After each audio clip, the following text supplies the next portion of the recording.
Bien, bonjour. Donc, mon nom c'est Aïssam Saleh. Je travaille chez eBizNext.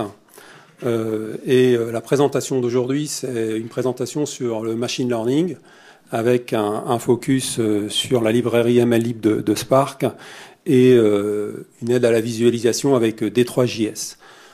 Afin qu'on fasse un peu connaissance, je vais juste poser quelques questions pour bien orienter la présentation. Donc, quels sont ceux qui n'ont jamais fait de machine learning et qui sont là pour découvrir en quoi cela consiste? Ah, super, vous êtes dans la bonne conf. Ok. Quels sont ceux qui font régulièrement du R ou du Python avec des algorithmes de machine learning? Ok. Bon, vous n'êtes pas dans la mauvaise conf quand même, mais je pense qu'elle peut vous intéresser.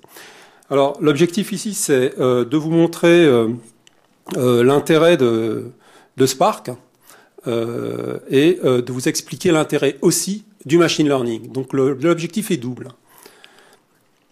Le premier, c'est la motivation du machine learning. C'est pourquoi le machine learning.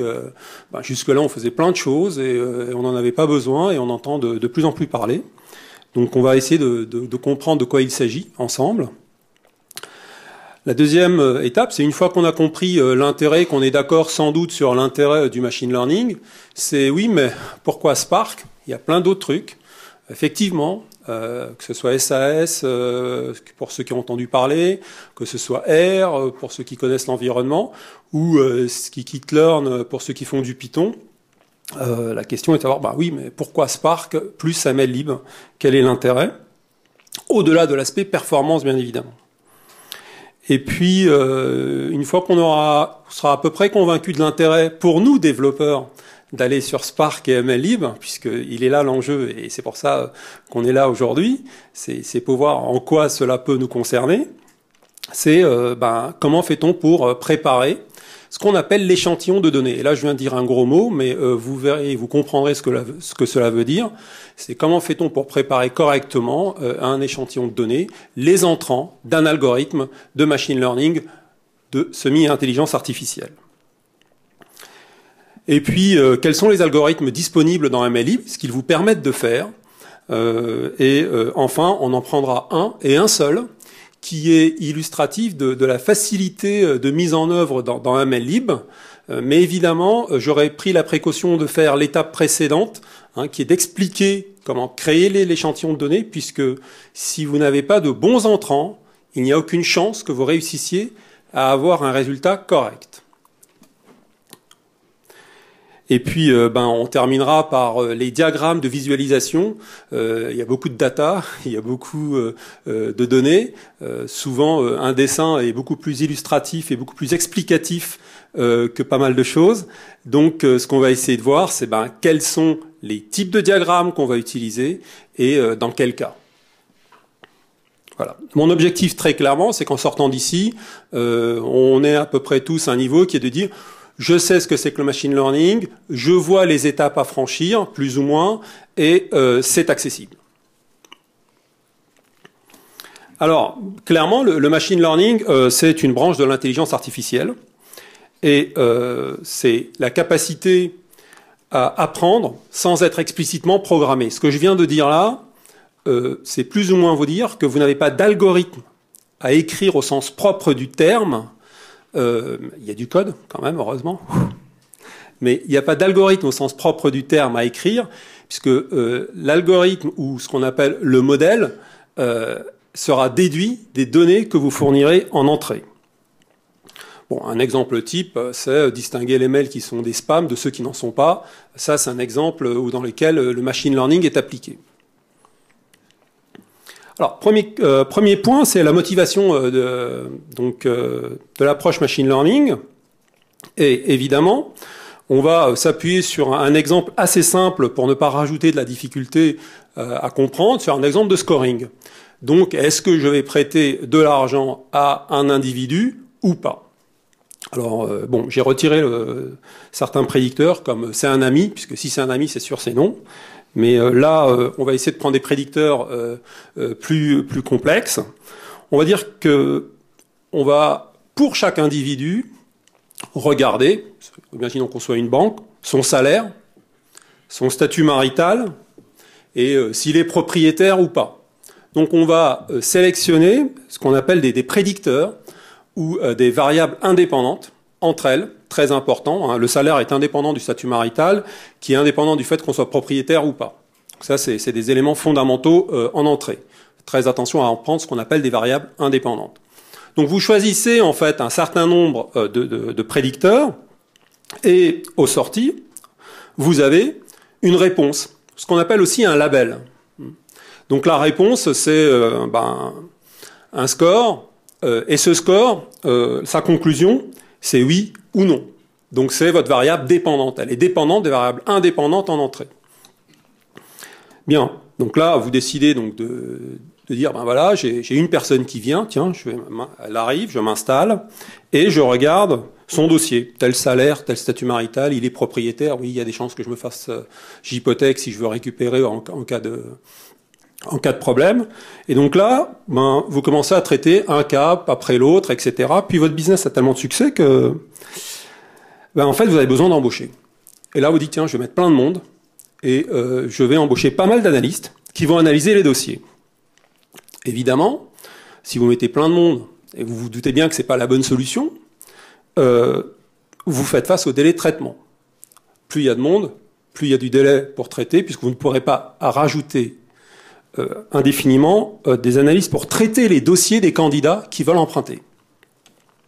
Vous avez également le coût de traitement et vous avez également comme problématique la qualité inégale de l'évaluation. Donc vous dites là, évidemment, parce que je ne sais pas si pour les moins jeunes, vous vous souvenez peut-être à une époque où la banque vous refusait le prêt mais l'acceptait au voisin et on comprenait pas pourquoi. Oui, tu es tombé sur un mauvais conseiller, etc. Donc là, c'était pas très clair et donc on a une qualité inégale de l'évaluation.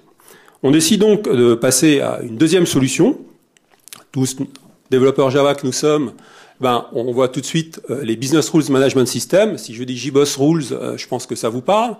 Vous dites voilà, je vais mettre en place un moteur de règles, type Rules. Et dans ce moteur de règles type Rules, tout le monde a entendu parler de JBoss Rules à peu près, moteur de règles, c'est bon, il n'y a pas de difficulté. Je vais commencer à mettre des critères en disant, ouais, s'il est marié, c'est que c'est un mec stable, les filles me contrediront pas. S'il est divorcé, c'est que forcément c'est un mec qui est pas sérieux. Et puis son salaire, oui, il est supérieur à 1000, donc c'est quand même un 40% de bonus que je vais donner. Et puis il est propriétaire, ça c'est super important, je peux y compter. Et donc vous construisez comme ça vos règles pour faire le fameux scoring, vous vous souvenez, qu'on avait tout en haut. Alors, le problème de cette approche que l'on a là, c'est que vous commencez à avoir beaucoup de règles, énormément de règles. Ceux qui ont mis en place les moteurs de règles savent ce qu'il en est. Et vous avez de plus en plus de mal à mettre à jour votre système, donc vos règles, parce qu'il y en a beaucoup trop. Alors là, on parle de 3 prédicteurs. Si vous prenez un site comme Pandora, que tout le monde connaît, un site de musique, etc., pour vous faire de la recommandation, il y a par morceau 400 prédicteurs. Voilà. Donc c'est juste pour vous donner une idée, on parle que de musique, on ne parle pas de choses plus complexes. Donc 400 prédicteurs à peu près pour vous faire de la recommandation. Donc vous imaginez s'il y avait un BRMS pour ces 400 prédicteurs, plus votre profiling à vous, ce que ça pourrait donner. Comme je viens de dire, ça devient opaque assez rapidement. Et il y a un deuxième élément qui n'est pas pris en compte, c'est que il y a l'évolution des clients et leur pattern de comportement. En fait, vous allez devoir régulièrement mettre à jour ces règles, et les mettre à jour régulièrement, ça veut dire qu'il y a une opération manuelle. Il y a également des éléments de contexte. Si vous décidez d'étendre votre business et de prendre en compte au-delà de Paris et de l'Île-de-France, toute la France, les critères ne sont pas les mêmes. Typiquement, vous aurez peut-être pas pour le salaire supérieur à 1000 à Paris, c'est peut-être moyen, et c'est peut-être pas mal, c'est 40% de bonus, mais dans l'Ariège, ça peut être 80% de bonus. Voilà, donc, toute proportion étant égale par ailleurs. Donc du coup, vous avez pas mal de difficultés à maintenir votre système, et c'est pas finalement ce qu'il vous faut. Donc la solution 3, évidemment, c'est le machine learning, et on est là pour dire que c'est la bonne solution. Et qu'est-ce que vous allez faire avec le machine learning? Vous allez prendre l'historique, on va dire tous les emprunts qui ont été contractés depuis 2010 jusqu'à 2015, pour avoir un historique significatif. Je prends un exemple au hasard. Ensuite, vous allez choisir des prédicteurs significatifs, et c'est là l'importance de votre travail. Et à la fin, vous avez en plus les labels, c'est-à-dire, tiens, celui-là, en 2010, tel individu, avec tous ces prédicteurs-là, j'avais décidé de ne pas lui emprunter. Tel individu, avec tous ces prédicteurs-là, j'avais décidé de valeur de prédicteur, j'avais décidé de lui emprunter. Donc vous avez tout un historique de ce qui s'est passé. Vous avez juste à les récupérer, les regrouper, et vous allez les donner, si je peux m'exprimer ainsi, à manger à un constructeur d'algorithmes. Un constructeur d'algorithmes de prédiction, qu'on appelle dans le jargon un modèle. Donc quand je dirais modèle, vous penserez à algorithme de prédiction. D'accord? Et il est chargé de vous construire le meilleur modèle de prédiction. Ah, c'est le Saint Graal, c'est formidable, j'ai pas grand-chose à faire finalement. Je récupère les données, je récupère les prédicteurs avec avec les résultats, je les donne à l'algo, mais où est mon boulot? Qu'est-ce que j'ai à faire? Est-ce que c'est terminé? Ça fonctionne pas si bien que ça. Et au final, vous avez quand même un modèle qui va viser juste. Donc vous voyez là, qui fait bien la séparation entre les ronds et les carrés, c'est-à-dire les ronds et les croix, c'est-à-dire ceux à qui je vais prêter de ceux à qui je ne vais pas prêter. Ou alors un autre modèle qui est plutôt linéaire. Donc les modèles peuvent être linéaires ou pas. J'attire votre attention sur le fait que c'est pas très important de comprendre ce que je viens de dire là. Mais vous avez bien vu qu'au final, vous avez un modèle, ce que on appelle un algorithme de prédiction. Et l'algorithme de prédiction a été construit quasiment tout seul. Tout ce que vous avez eu à faire, c'est communiquer les données. Donc là, c'est pas mal, puisque s'il construit le meilleur algorithme de prédiction, la conclusion, c'est qu'on a une solution précise. Si chaque fois que je lui donne de la donnée à manger, donc en 2015, je lui donne, en fin 2015, je lui donne les données de 2015, fin 2016, je lui donne les données de 2016, il va s'auto-modifier, il va s'auto-adapter à la réalité, et donc il est autonome. Je n'ai pas le problème de dire, si je prends, etc., etc. Et puis, au final, vu que c'est qu'une formule à appliquer, c'est performant. Je ne vais pas faire ce qu'on appelle du data crunching, c'est-à-dire du traitement massif de données. J'ai juste une formule. Si je lui donne la formule à exécuter, j'ai la réponse dans la seconde, dans les 2 secondes, dans les 3 secondes qui suivent. Et enfin, évidemment, c'est scalable, sinon ce ne serait pas rigolo. Voilà, donc on se dit, voilà, c'est la solution, et on décide tous ensemble donc de poursuivre la conf, puisqu'on se dit, ça risque d'être intéressant.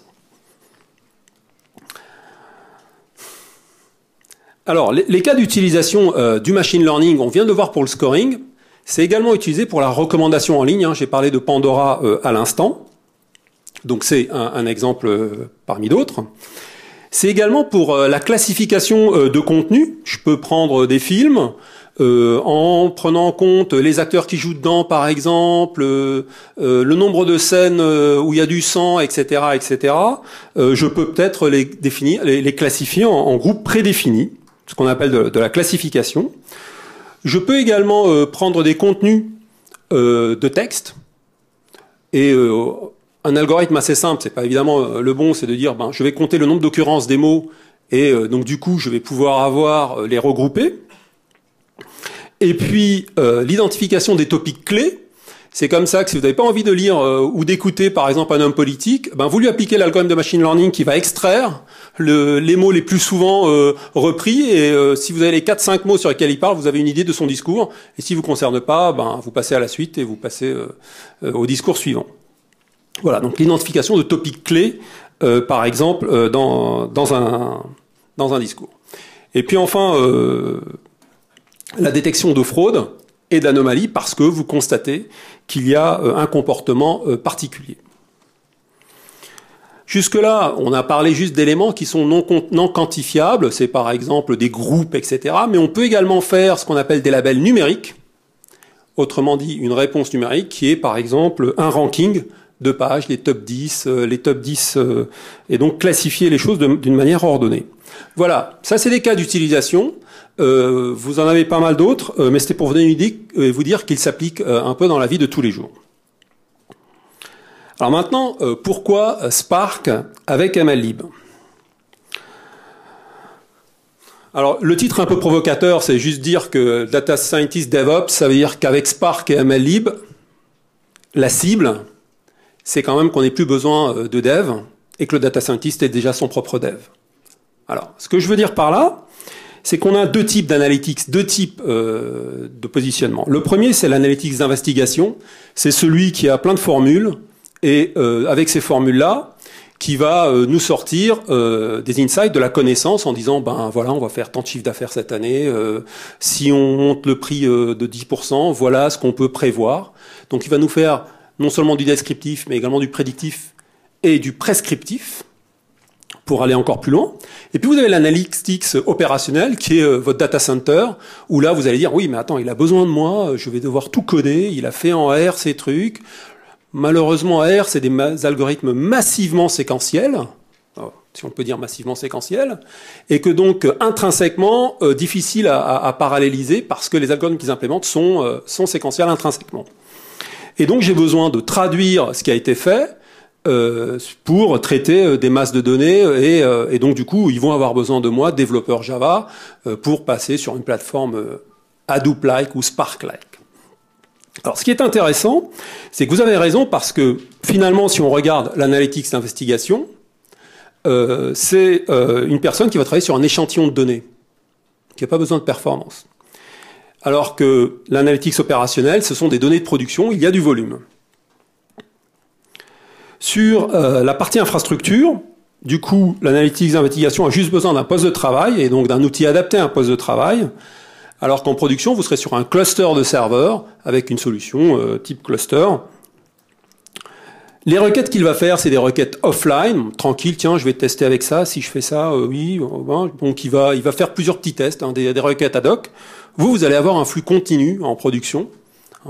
Et donc, c'est aussi en contradiction avec ce que fait l'analytics d'investigation. Sa métrique, à lui, tous les jours, quand il arrive au bureau, c'est quel est le degré de précision du modèle qu'il a bâti. Je vous rappelle, bâtir un modèle, c'est avant tout les prédicteurs, l'historique représentatif, on l'a dit, et évidemment la bonne structure de modèle qu'on verra tout à l'heure. Alors qu'en prod, alors en prod, d'accord, il faut que le code soit propre, d'accord, il faut que ce soit de la qualité, mais le truc essentiel, c'est évidemment la performance. On est tout le temps là à dire, est-ce qu'on a les bons temps de réponse? Et si on doit faire des entorses à la qualité pour avoir les temps de réponse, ben c'est ce qu'on fait depuis toujours. Personne ne respecte en base de données la troisième forme normale pour des raisons de performance. D'accord? Donc bon, c'est effectivement pas du tout les mêmes besoins a priori. Et l'analytics d'investigation, ce qui l'intéresse, c'est la facilité de développement.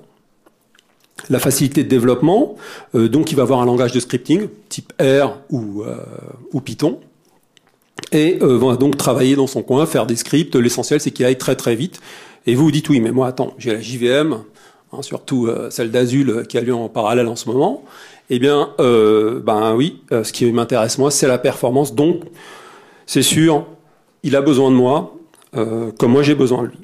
Il y a donc un mur de briques entre les deux.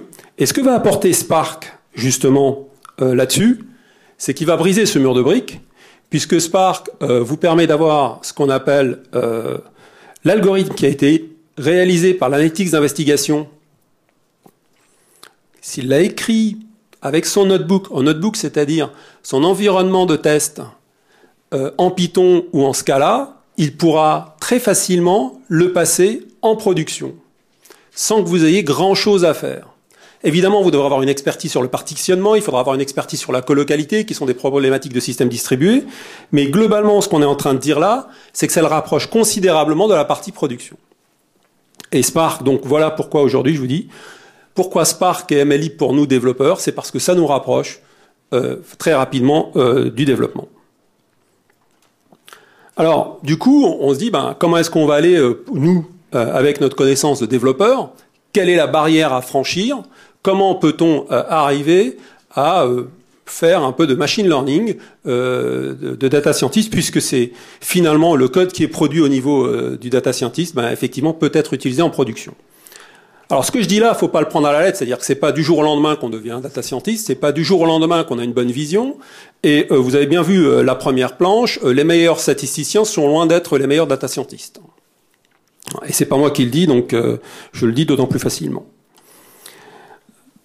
La préparation de l'échantillon de données, c'est une des phases cruciales. C'est la moins intéressante.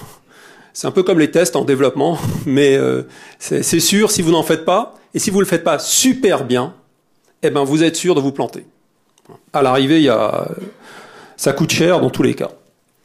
Alors là-dessus, vous allez prendre un échantillon, c'est-à-dire que vous n'allez pas prendre toutes les données, mais vous allez prendre une partie des données. Vous allez prendre par exemple 100 jours d'exploitation, vous allez prendre de manière répartie sur 2 ans au lieu de prendre les 30 ans de l'entreprise. Vous allez prendre un échantillon des données de l'entreprise dans lesquelles vous avez l'historique, on reste dans notre exemple de scoring, l'historique des scorings qui ont été faits. Dans l'historique des scorings qui ont été réalisés, vous avez évidemment des labels. Est-ce que je vais accepter pour cet individu? Est-ce que j'ai refusé pour cet individu? Et vous avez des prédicteurs. Donc ces prédicteurs, vous vous souvenez bien, c'est le salaire. Alors évidemment, si vous prenez le nom, prénom, ça va servir à rien. Donc du coup, vous voyez, vous avez une intuition de faut faire gaffe, il faut que je choisisse les bons prédicteurs, ceux qui vont affecter sa capacité à rembourser. Et une fois que vous avez cet échantillon, qui est ce qu'on appelle labellisé, c'est-à-dire que vous savez pour chaque individu s'il a été accepté ou pas, vous allez le découper en deux. Vous allez prendre une partie que vous allez donner au développeur, dans laquelle il y a les réponses, hein, c'est tel individu, 40 ans, tel salaire, marié, non propriétaire, lui c'était OK, etc. Donc il va prendre cet échantillon, et vous allez vous en garder un autre, que vous n'allez pas lui remettre. Ce deuxième échantillon, il vous sert à recéter ce qui a été fait par le développeur. Parce que s'il vient vous dire, oui, j'ai pris l'échantillon, j'ai fait un super algorithme, ça marche super bien sur mon échantillon, vous dites, oui, mais moi ce que je vais vérifier, c'est que ça marche sur le reste. Puisque votre objectif, c'est que ça fonctionne sur des cas qui n'ont pas encore été soumis au modèle. Alors, ce que va faire votre développeur, il va faire exactement ce qu'on a dit au tout début, c'est qu'il va essayer de construire un modèle, donc avec le fameux générateur d'algorithmes parfait. Et ce modèle-là, vous allez l'appliquer, enfin il va l'appliquer à l'échantillon labellisé, et ça va lui donner la performance. Il va se dire, tiens, avec ce modèle-là, si je veux reconstituer le label, eh ben, j'ai 94% de bonnes réponses. Globalement, il va venir vous voir et va dire, voilà, moi, avec mon algo, dans 94% des cas, je donne la bonne réponse si je me base sur l'historique. D'où l'importance de l'historique. Si vous avez un historique non représentatif, ces 94% ne servent à rien. Vous, pour tester, vous prenez son modèle, vous l'appliquez à l'échantillon qu'il ne connaît pas lui, qu'il n'a jamais soumis à l'algorithme de génération de modèle, et vous mesurez la performance. Et vous avez la performance dans les cas réels. Voilà en quoi consiste le cycle global de développement de votre modèle. Et le modèle est considéré satisfaisant lorsque le niveau de précision est considéré comme satisfaisant. Le problème, c'est que vous allez me dire, oui, mais ce que je constate, moi, c'est que la performance, elle est pourrie. Ça ne fait pas ce qu'il faut. Et du coup, la question qu'on se pose, c'est quelles sont les causes de défaillance du modèle? Vous n'en avez pas 10 000 causes, il n'y en a pas beaucoup. Il y en a 3. La première, c'est ce qu'on appelle le high bias ou le modèle biaisé, fortement. C'est que vous avez mal choisi vos prédicteurs. Comment vous savez que vous avez mal choisi vos prédicteurs? C'est quel que soit l'échantillon qu'on vous donne, on vous donne celui de 2010, 2011, 2012, n'importe quel échantillon qu'on vous donne, eh ben, le niveau de performance, le taux d'erreur est toujours très important. Vous avez rappelé, je parlais de 94%, ce qui est un résultat exceptionnel, mais si vous êtes tout le temps à 40%, 30%, très loin de la cible, si je considère que le centre de la cible, c'est zéro erreur, zéro taux d'erreur, si je suis tout le temps très loin de la cible, eh bien, évidemment, intuitivement, vous devinez que les prédicteurs sont mal choisis. Hein, c'est le cas où j'ai fourni comme prédicteur le nom et prénom de la personne. Ben forcément, y a un Issam qui va avoir tantôt son crédit, et un autre qui va avoir qui va pas l'avoir, mais parce que ça rentre pas dans le critère. Le deuxième cas, c'est ce qu'on appelle l'overfitting. Alors l'overfitting, c'est deux raisons principales. C'est l'échantillon n'est pas représentatif. Par exemple, vous n'avez donné que des célibataires dans l'échantillon de données. Donc forcément, quand vous allez avoir des célibataires, beaucoup de célibataires dans l'échantillon de test, là vous voyez bien, je vais avoir un taux d'erreur limité. Mais si je donne un échantillon où il y a des célibataires, des hommes mariés, des divorcés, etc., beaucoup plus riches, le pauvre algorithme, le pauvre modèle qu'on a construit n'a nulle connaissance de ces problèmes-là, et donc va avoir une très mauvaise performance. Lorsque vous avez ce qu'on appelle une variance importante dans les résultats, c'est que votre algorithme de machine learning n'est pas généralisable. Et enfin, la troisième cause, ce qu'on appelle l'underfitting, c'est que l'algorithme de machine learning est inadapté. En fait, vous avez plusieurs types d'algorithmes qui dépendent de la nature de vos données ou de l'évolution de vos données. Et là, lorsque le modèle est inadapté, évidemment, ça se passe très très mal. Et je vous montrerai ce que c'est qu'un modèle inadapté dans 3 slides. Enfin, j'ai parlé de 3 causes possibles. En fait, il y en a une autre. Hein, c'est que vous cumulez. Et donc là, c'est un mixte des 3. Donc on a une variance forte et le modèle fortement biaisé.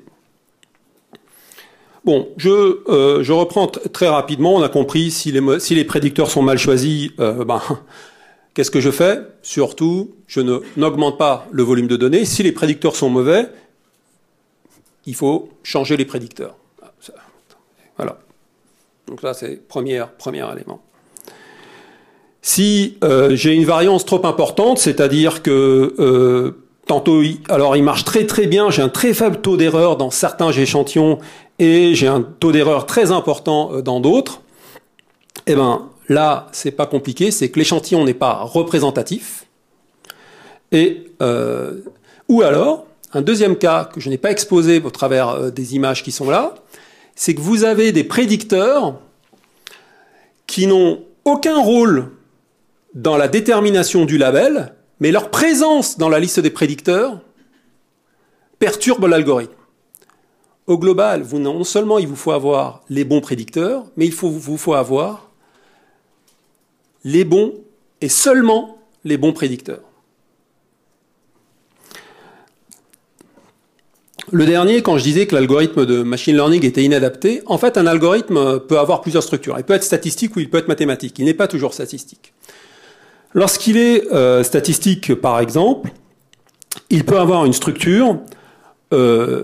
Alors, là, je reviendrai à l'aspect de plan et hyperplan, mais là, ce qu'on voit là, c'est typiquement, j'ai la nature de données qui est comme ça. Vous allez me dire, comment tu fais pour représenter les données sur un tableau? Je ne comprends pas ces points. On parle de prédicteurs, je me retrouve avec des points sur un axe. Ne regardez pas trop ça. Vous constatez juste ici que vous avez une forme convexe, donc une courbe qui va vers le haut comme ça, progressivement. Et notre algorithme, lui, c'est un algorithme qui, en fait, trace une droite. Là, on constate qu'on ne réussira jamais à avoir le bon algorithme. Et là, il n'y a pas de solution. Il faut utiliser les outils de visualisation, d'où le D3JS qu'on regardera tout à la fin. Voilà. Donc, vous avez vu comment, en fait, vous allez construire votre algorithme. et quels sont les critères pour créer vos modèles et comment vous allez peaufiner vos modèles. Je pense qu'il était important de passer par là avant d'arriver à la présentation des algorithmes de MLlib, ce qu'ils permettent de faire, et surtout le code qu'il faut écrire en MLlib pour y arriver. Alors, la sélection de l'algorithme dans MLlib, il y a plusieurs types de problématiques que sait résoudre MLlib. Il ne sait pas les résoudre toutes. Certains de ces algorithmes sont particulièrement limités. Je pense que ce qui font, par exemple, du machine learning depuis longtemps, le SVM avec le kernel trick n'existe pas. Donc on ne peut pas plier l'espace localement. Je pense que ça, je parle uniquement pour les experts. Mais prenons la partie classification, apprentissage supervisé. L'objectif, c'est le résultat est une valeur parmi n sans ordre quelconque et dans un ensemble prédéfini. C'est exactement ce qu'on a fait pour le storing. C'est parmi n, c'est 2, soit c'est OK, soit c'est KO. D'accord ? Et là, on utilise ce qu'on appelle un algorithme de classification. L'idée, clairement, vous l'avez bien compris, c'est prédire le label des nouvelles données à partir des labels des données existantes. La régression ou dans l'apprentissage supervisé, c'est encore des algorithmes offerts par MLlib. Et en fait, l'objectif, c'est d'avoir une valeur dans un ensemble de valeurs continues. Globalement, quel est le prix prévisionnel de cet appartement dans les 6 prochains mois? Ça va être 24 200 euros, par exemple. D'accord? Donc j'ai un chiffre et non pas une valeur parmi n. Et en plus, c'est une notion d'ordre, puisque on a la croissance 25 est supérieure à 24, alors que OK ou KO n'est pas supérieur l'un à l'autre. Et exactement comme pour la classification, l'objectif, c'est de prédire le label à partir des labels des données existantes. Enfin, l'apprentissage non supervisé, les données en entrée de l'algorithme d'apprentissage ne sont pas labellisées. Qu'est-ce que ça veut dire? Ça veut dire qu'on ne sait pas si c'est OK ou KO. On n'a aucune idée. On ne sait pas. On a des données et on veut comprendre ce qui se passe. Par exemple, je veux comprendre les comportements d'achat. Quels sont les groupes d'acheteurs que j'ai sur mon site? Et je vais constater que, au final, il va me mettre ceux qui achètent dans tel type d'article. Et c'est les familles de plus de 3 enfants. Ce qui achètent plutôt à telle période de l'année, etc., etc. Donc, il va me créer ce qu'on appelle des clusters, des groupes d'individus, et va les grouper en fonction de leur similarité. Globalement, vous allez générer des labels là où il n'y en avait pas. Donc c'est un processus de découverte, en l'occurrence. Ensuite, dans les algorithmes qui sont beaucoup moins statistiques et beaucoup plus mathématiques, vous avez le collaborative filtering. Collaborative filtering, c'est prédire l'intérêt d'un utilisateur pour un item. Si vous avez été sur Amazon, bon, moi c'est une fonction que j'adore, c'est ceux qui ont acheté ce produit ont également acheté ce produit. Et donc ce qui est appliqué, c'est un algorithme de collaborative filtering. Et enfin, le fréquent pattern matching, sans l'accent, excusez-moi, c'est extraire les produits les plus souvent achetés ensemble dans le même panier. Là aussi, c'est purement mathématique, c'est pas nécessairement statistique. Alors, maintenant, ce qu'on va faire, c'est, avant d'écrire l'algorithme, donc vous avez compris, on ne peut pas venir écrire un algo et pas savoir ce qu'on est en train de faire. Il faut quand même comprendre d'où on vient. Et là, on va passer à la phase suivante, qui est ce que ça veut dire que la recherche du meilleur arbre de décision. Alors, ce que je vais prendre, excusez-moi, il y a pas mal d'algorithmes, et celui que je vais prendre pour la classification, c'est l'arbre de décision, Decision Tree, qui est un algorithme de classification de MLlib. Et on va essayer de comprendre ce que ça veut dire. On a nos données, souvenez-vous, on a notre historique. Notre historique, c'est 6 individus. Le salaire, donc, qui est une valeur numérique, donc continue. Le statut marital, qui est une catégorie. Et une valeur binaire, propriété, qui est de dire s'il est propriétaire ou pas. Donc c'est oui ou non, c'est binaire. Et le résultat aussi est binaire. En machine learning, ce qu'on appelle les prédicteurs, vous avez bien compris, c'est les 3 premières colonnes. C'est un vecteur de 3 éléments, x1, x2, x3. D'accord? Donc en fait, là, j'ai une liste de vecteurs. J'en ai 6. Chacun avec 4 entrées, 3 prédicteurs, plus un label. Alors, ce qu'on fait quand on fait un arbre de décision, j'ai pris cet exemple parce qu'il est facile à comprendre pour nous tous. Ce que je vais poser comme première question, c'est, tiens, j'ai une personne qui se présente et je vais regarder son statut marital. La question que je vais poser, c'est est-ce qu'il est marié, oui ou non? Pour dire est-ce qu'il faut que je lui prête ou pas de l'argent. Donc la question est de savoir est-ce que la première bonne question à poser pour obtenir la réponse dans les plus brefs délais, c'est de commencer par la question du statut marital.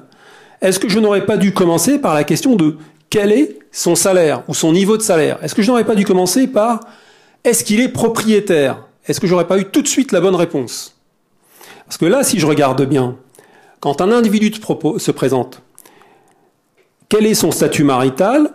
Que je regarde mon historique de données, je constate que sur mes 6 individus, vous faites la somme des carrés, vous avez 1 plus 1, 2, 2, donc les 6 individus, j'en ai 2 pour lesquels, pour ceux qui sont divorcés ou célibataires, j'en ai 2 à qui j'ai octroyé le prêt, et 2 à qui je n'ai pas octroyé de prêt.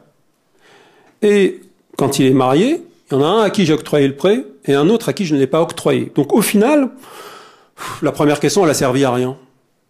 Puisque je ne suis pas plus avancé, j'ai toujours 50% de chance de lui prêter de l'argent ou pas. Donc j'ai pas perdu du temps. Et vous voyez bien, dans le BRMS, vous pensez jamais à mettre dans le bon ordre vos règles pour aller plus vite. Et si vous deviez le mettre dans l'ordre, bon, faut pas rêver. Après un moment, il faut livrer en prod, quoi. Alors, le meilleur arbre de décision, comment fait MLlib? Il va calculer ce qu'on appelle l'impureté. Alors, je fais exprès de mettre ces 2 planches-là, parce qu'au début, lorsqu'on voit ces termes-là, on se fait peur, et surtout la poursuivante.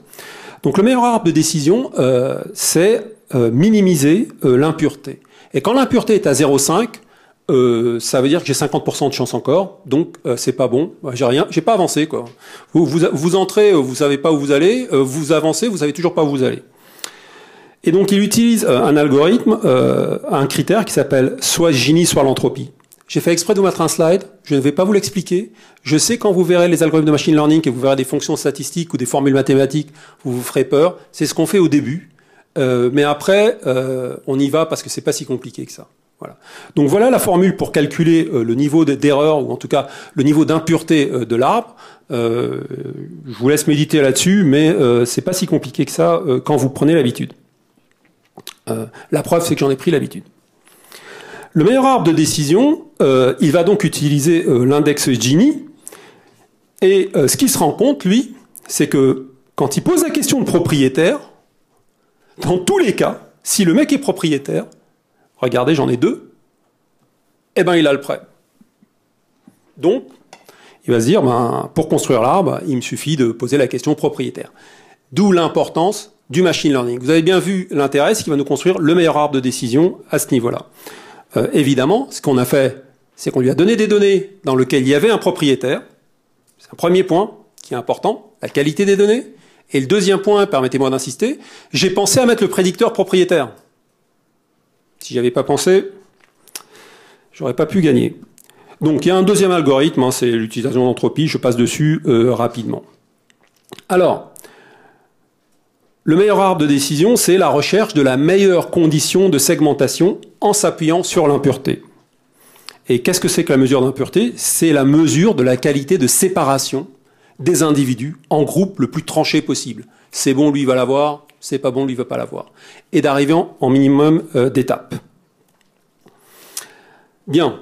Donc maintenant qu'on a décidé de prendre l'algorithme arbre de décision parce qu'on sait que c'est à peu près adapté à notre problématique, vu qu'on veut faire de la classification, qu'on allait regarder la page MLlib, qu'on a vu dans la page MLlib classification, il y avait arbre de décision, c'est un truc qu'on connaît à peu près, on a l'habitude d'en faire, et bon, on se dit que je vais utiliser cet algo. Donc, qu'est-ce qu'on se dit? Je vais prendre un fichier texte, CSV, dans lequel je vais mettre, séparé par des virgules, toutes ces lignes-là, 100, virgule célibataire, virgule oui, virgule OK. Deuxième ligne, 120, virgule marié, virgule non, virgule OK. Et puis la dernière ligne, 100, qui est le salaire, virgule célibataire, virgule oui, virgule OK. J'ai mes données, j'ai les prédicteurs, vas-y. Non, c'est pas fini. Le problème, c'est qu'il ne sait pas traiter les données aussi facilement que ça. Et que donc, il va falloir lui transformer les données en nombres. C'est pour ça que si vous regardez un peu dans les algorithmes, souvent vous retrouvez des matrices. Là, regardez, le tableau de précédent a été transformé en ce tableau-là. Mais on va le faire ensemble, c'est loin d'être compliqué.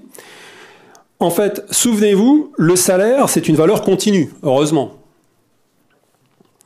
Eh bien, il a besoin qu'on la transforme en une valeur discrète.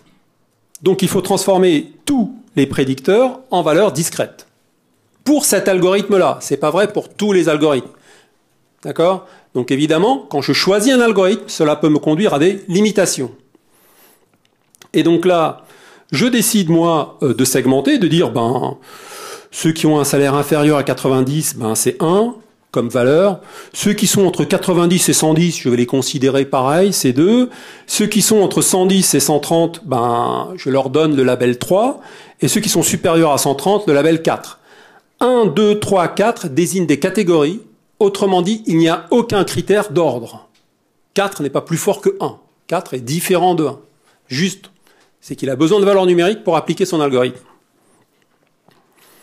Enfin, le statut marital, pareil, c'est une string, je remplace par des valeurs numériques, et ainsi de suite.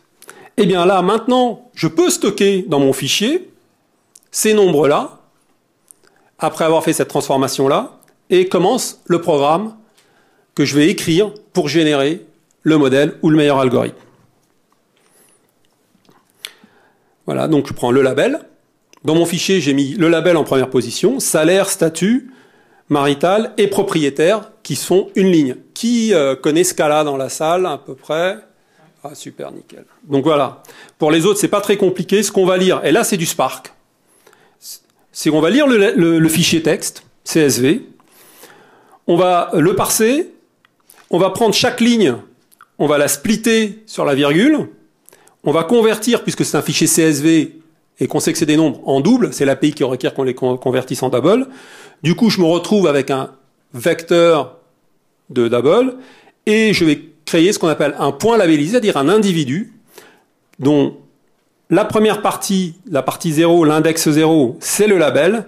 Et enfin, la suite, tout ce qu'il y a derrière, c'est les prédicteurs. Donc je lui ai donné, au final, je génère dans le jargon Spark, le RDD, la collection distribuée, part 0 qui est le label, suivi des prédicteurs. Là, j'ai juste chargé ma structure de données. Ce qui est important avec Spark, c'est que là, ce que je viens de faire, mon objectif ici n'est pas de parler des performances de Spark, mais vraiment de comment vous allez faire du machine learning avec. Là, je viens de charger mes données transformées préalablement. Et pour calculer mon arbre de décision, je décide de lui dire, écoute, calcule-moi le meilleur arbre de décision je passe en paramètre les données que je viens de parser. La classification, je lui dis, je veux de la classification. J'aurais pu lui demander la régression, c'est encore une autre chose, j'en ai parlé tout à l'heure, c'est quand on veut calculer le prix d'un appartement, c'est pas le cas. Je lui dis que je veux une classification. Je veux que tu calcules avec l'index d'erreur d'impureté Gini. Et puis je veux un arbre de profondeur maximum 5. Alors, on va me dire, oui, mais pourquoi on s'arrête à 5? En fait, si j'avais 400 prédicteurs, et si je donne, et il pourrait tourner en boucle infinie s'il trouve jamais la réponse et donc ne jamais se terminer. Et en plus, moi, ce que je veux, c'est une réponse assez rapide en temps réel quand je poserai la question. Je lui dis, écoute, trouve-moi le meilleur arbre de décision de profondeur 5. Et il va faire au mieux. Évidemment, on a toujours cette problématique d'avoir l'algorithme parfait. Du coup, c'est vous qui verrez, quand vous atteindrez le bon niveau de variance tolérable pour vous par rapport au bon niveau de biais que vous souhaitez. On a parlé du biais de la variance juste avant. Et une fois que vous avez terminé, là, c'est bon, vous avez le modèle. Voilà le code qu'il fallait écrire pour générer l'arbre de décision. il n'y a pas eu à faire de BRMS ou quoi que ce soit. Eh bien là, on va évaluer sa performance. Et pour évaluer sa performance, ben voilà, je vais le faire. Là, c'est très rapide. Je reprends ces mêmes données. Je lance la fonction modèle. Souvenez-vous, modèle, c'est le modèle qui a été calculé. C'est le meilleur algorithme de profondeur 5.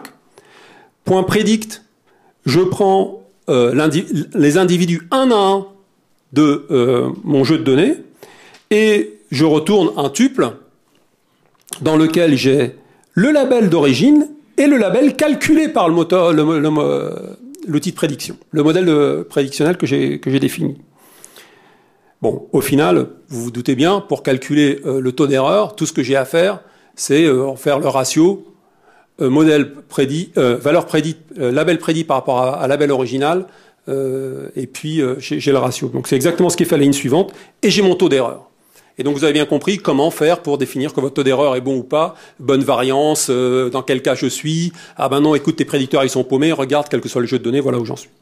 Voilà, donc avec ça, normalement, vous êtes bien armé. Là, l'ensemble des autres algorithmes de MLlib sont assez simples à comprendre. Parfois, vous avez des hyperparamètres comme le max-def ici qui était là, où il faut un peu de temps à comprendre. Mais globalement, voilà en quoi consiste MLlib. C'est vraiment ces quelques lignes-là la plupart du temps.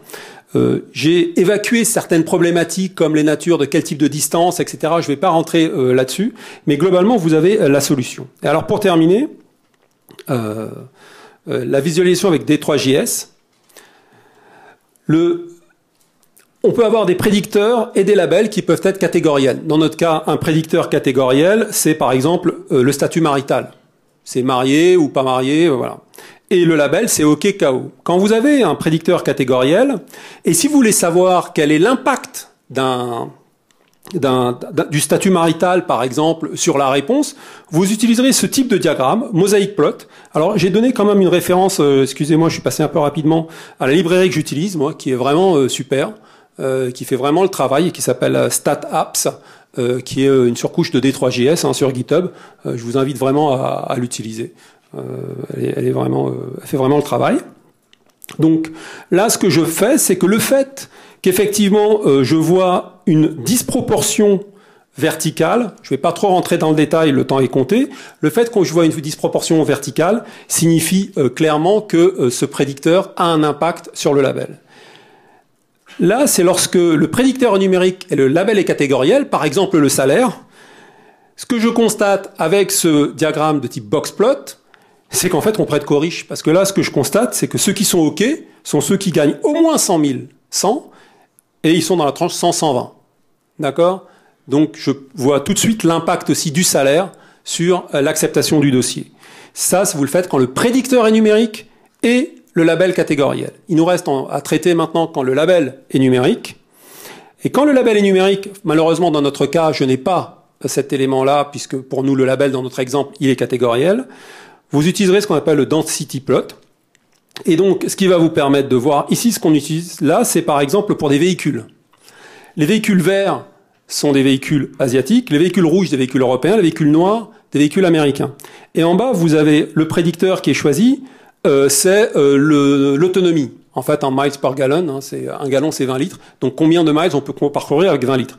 Et le fait que la courbe soit bien devant là, signifie qu'une voiture asiatique, en fait, consomme moins qu'une voiture européenne qui consomme moins qu'une voiture américaine. Donc là, vous avez également des explications lorsque le prédicteur est catégoriel et le label numérique. Et si vous n'aviez pas de différence entre les trois, vous aurez pu comprendre que finalement votre prédicteur n'est pas bon.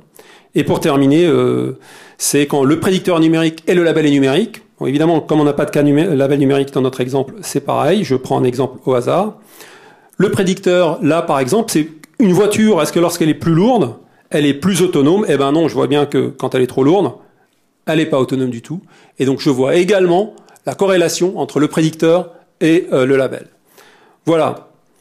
Donc en conclusion, la motivation de l'approche machine learning, c'est la précision, l'autonomie, la performance. Pourquoi Spark et MLlib? C'est pour briser le mur qui sépare les data scientists du développeur. Voilà pourquoi ça peut nous intéresser. La préparation de l'échantillon de données, c'est avant tout, et souvenez-vous, la qualité des prédicteurs, l'adéquation du modèle, la représentativité des échantillons. Et enfin, la sélection de l'algorithme MLlib, vous les avez là, C'est la classification, la régression, le clustering, le collaborative filtering, le frequent pattern matching dont on a parlé dans la présentation et qui adresse à chaque fois des problématiques distinctes.